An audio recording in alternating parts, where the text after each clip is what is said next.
Hello বিয়ন, কেমন আছেন সবাই? তো আজকে আমি দেখাবো মাফিন, চকলেট মাফিন তৈরি। তো আমি এখানে 5টা ডিম নিয়েছি আর সাথে হাফ 1/4 কাপ তেল দিয়ে দিলাম, মানে সাদা তেল। এটা বিটিং এর পর আমি হচ্ছে আহ, মানে 5টা ডিমের সঙ্গে আমি 1 কাপ চিনি দিয়েছি, তার সাথে 1/4 কাপ তেল দিয়েছি। এটা বিট করে নিয়েছি। বিটিংটা খুব বেশি স্টিভ না হলেও চলবে। তো তারপর আমি কেক প্রিমিক্সটা দিয়ে নিচ্ছি এখানে।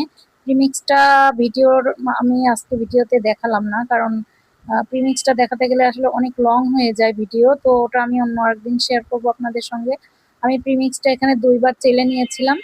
আর থার্ড টাইম মানে 3বারের বার আমি ডিমের মেরাঙের মধ্যে দিয়ে দিচ্ছি শুকনা উপকরণগুলা।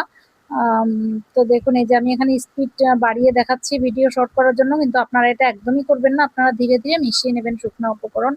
আর তার সাথে আমি এখানে দিয়ে দিচ্ছি, এটা হচ্ছে চকলেট ফ্লেভার। তো আমি হাফ চামচ পরিমাণ দিয়ে দিচ্ছি এখানে চকলেট ফ্লেভার। অনেকে ইউজ করেন না, তবে করবেন, দেখবেন অনেক সুন্দর একটা ফ্লেভার বের হবে চকলেটই। যতই কোকো পাউডার দেওয়া হোক বা চকলেট পেস্ট দেওয়া হোক, তবুও ফ্লেভারটা অবশ্যই প্রয়োজন রয়েছে চকলেট কেকে বিশেষ করে। তো এখানে আমি আরো ইউজ করব চকলেট পেস্ট। এটা আমি 1.5 চামচ পরিমাণ দেবো, যেহেতু আমি 1.5 কাপ ময়দার জন্য কেকটা তৈরি করছি। তো সে কারণে আমি 1.5 চামচ ইউজ করব, 1.5 চা চামচ। আর এখানে আমি দিয়ে দিয়েছি ফুটন্ত গরম পানি।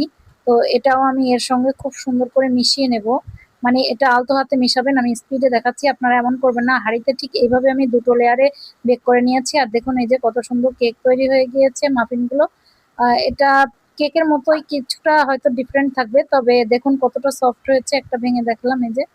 আর দেখতেও কত চমৎকার লাগছে। খেতে তো আরো বেশি মজাদার। বাচ্চাদের এটা অনেক পছন্দ। ভালো থাকবেন সবাই, গুড বাই।